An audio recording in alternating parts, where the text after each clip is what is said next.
Hello guys, welcome back to our YouTube channel Deepika Suma blog. তো এখন তোমাদের দেখাচ্ছি পুরী গোপীনাথ মন্দির, সেখানে আমরা যাচ্ছি। তো গোপীনাথ মন্দিরটা পুরোটা তোমাদেরকে ঘুরে দেখাবো। আমরা অটোতে উঠে পড়েছি। এখানে যেতে কিন্তু খুব বেশি টাকা পয়সা লাগে না। এই দেখো আমরা চলে এসেছি। এই আমাদের মাত্র মাথা পিছু সবার 30 টাকা করে ভাড়া পড়েছে। তোমার এই আমরা 6 জন এসেছিলাম, 6 জনের এই ভাড়াটা পড়েছে। 6 জন না, সরি 8 জন এসেছিলাম। 30 টাকা করে পড়েছে এক একজনের।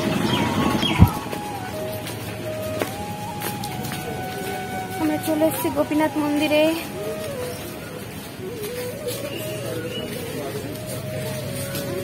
শরীরটা তো দেখে আসলেই হতো। দেখি সরো।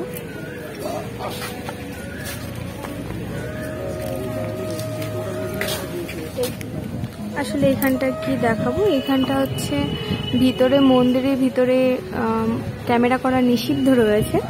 তো আমরা বাগানে বসে আছি সবাই মিলে, তাই বাগানটা দেখাচ্ছি।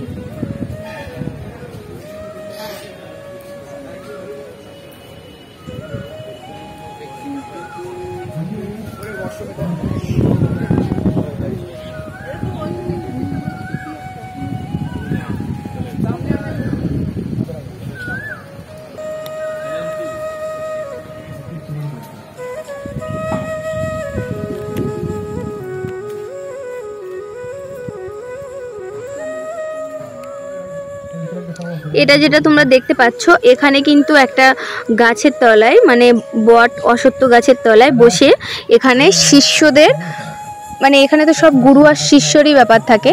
তো এখানে কিন্তু রামায়ণ, যে হচ্ছে জগন্নাথের টোটাল কাহিনী, গোপীনাথের কাহিনী, সেই জিনিসগুলো এখানে পড়ানো হচ্ছে। আমরা একটু দূরে ছিলাম, তার জন্য দূর থেকে ভিডিওটা করেছি। দেখো কত স্টুডেন্ট, কত ইয়ং ছেলে মেয়েরা সব মানে এই জিনিসটা নিয়ে পড়াশোনা করছে। আমাদের এদিকে সহজে দেখা যায় না, এটা যেহেতু তীর্থস্থান তো এখানে সহজেই দেখা যায়।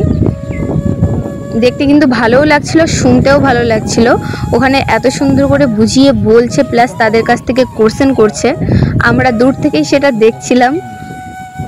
আর মন্দির খোলা এখনও বাকি ছিল। আমরা যে মন্দিরের ভিতরটা যাব সেটা খুলবে হচ্ছে 4টের সময়। আমরা একটু আগে আগেই চলে এসেছি, তাই অপেক্ষা করছিলাম।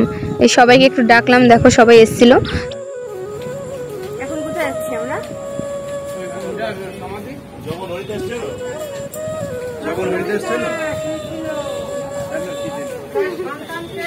নিমাইয়ের একমাত্র শিষ্য জগন হরিদাস, তার সমাধি দেখতে আসছি, তাই তো?